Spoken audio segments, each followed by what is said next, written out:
Hello my dear students, good morning. कैसे हैं आप सब? आशा है आप ठीक होंगे।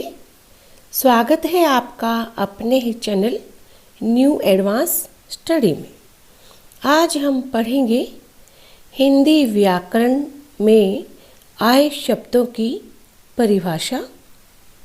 क्योंकि व्याकरण में जो शब्द आते हैं, बच्चे क्या करते हैं, कई बार वो समझ नहीं पाते कि बोली किसे कहते हैं, भाषा किसे कहते हैं, लिपि किसे कहते हैं, साहित्य किसे कहते हैं।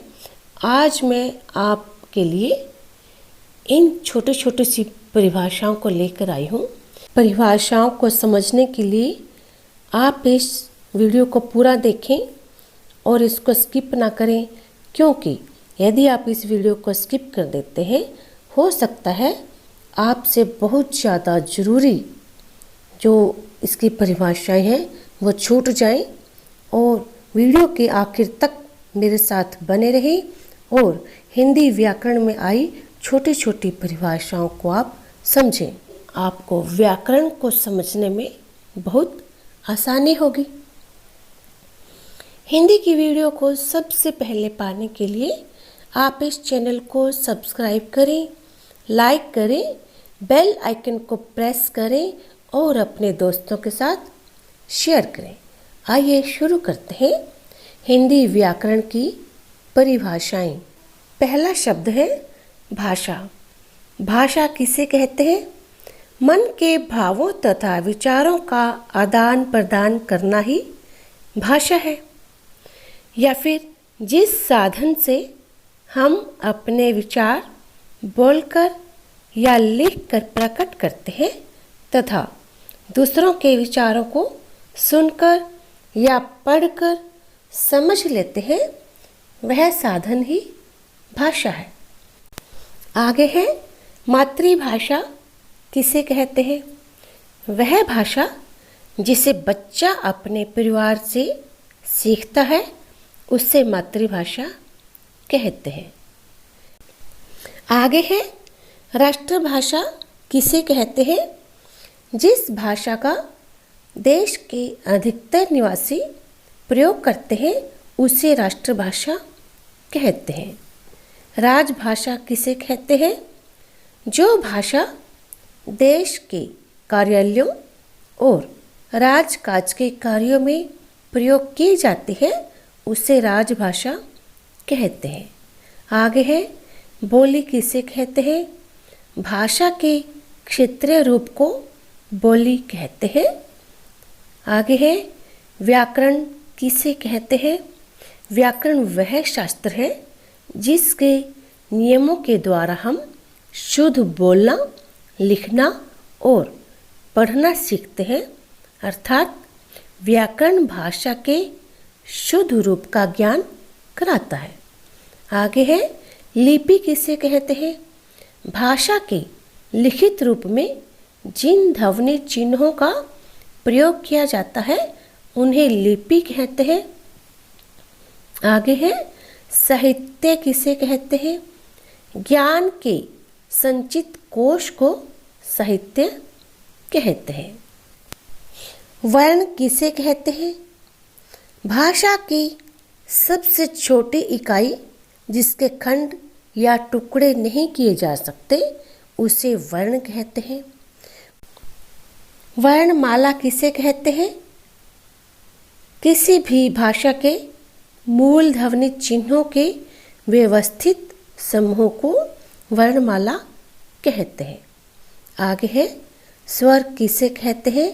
जिन वर्णों के उच्चारण में किसी दूसरे वर्ण की सहायता की जरूरत नहीं होती, उन्हें स्वर कहते हैं। व्यंजन किसे कहते हैं? जिन वर्णों का उच्चारण स्वरों की सहायता से किया जा सकता है, उन्हें व्यंजन कहते हैं। आगे है ह्रस्व स्वर किसे कहते हैं? जिन स्वरों का उच्चारण सबसे कम समय में होता है, उन्हें ह्रस्व स्वर कहते हैं। दीर्घ स्वर किसे कहते हैं? जिन स्वरों के उच्चारण में ह्रस्व स्वर से दुगुना समय लगे, उन्हें दीर्घ स्वर कहते हैं। आगे है प्लुत स्वर किसे कहते हैं?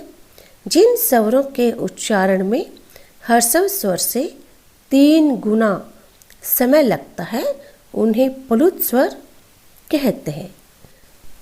स्पर्श व्यंजन किसे कहते हैं? स्पर्श व्यंजनों में जीभ मुख के विभिन्न स्थानों को स्पर्श करते हैं।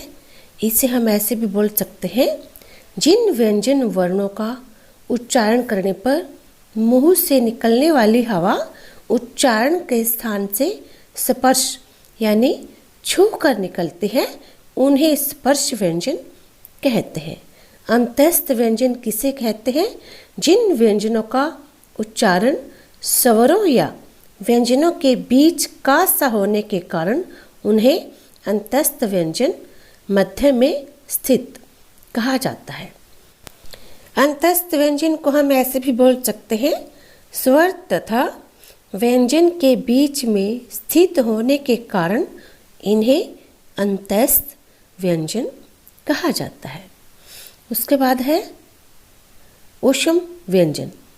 इनका उच्चारण करते समय मुंह से हवा के रगड़ खाने के कारण ऊष्मा यानी कि गर्मी पैदा होती है, इसलिए इन्हें ऊष्म व्यंजन कहते हैं।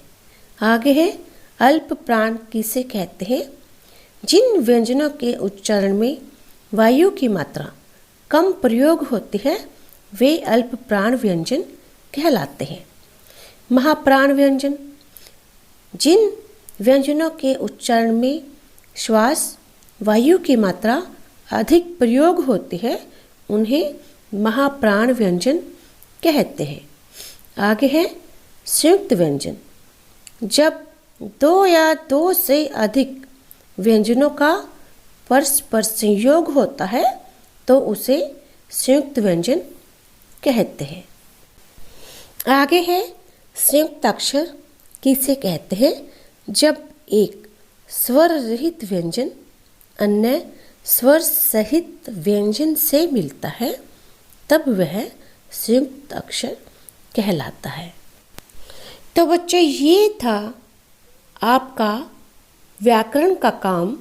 आपके लिए व्याकरण की परिभाषाएं जिसे बहुत ही संक्षिप्त और व्यवस्थित करके आपके लिए तैयार किया गया था। आशा है आपको ये सारी परिभाषाएं समझ में आई होंगी। धन्यवाद। आप इस चैनल को सब्सक्राइब करें, लाइक करें और अपने दोस्तों के साथ शेयर करें, क्योंकि ये आपके लिए बहुत उपयोगी है।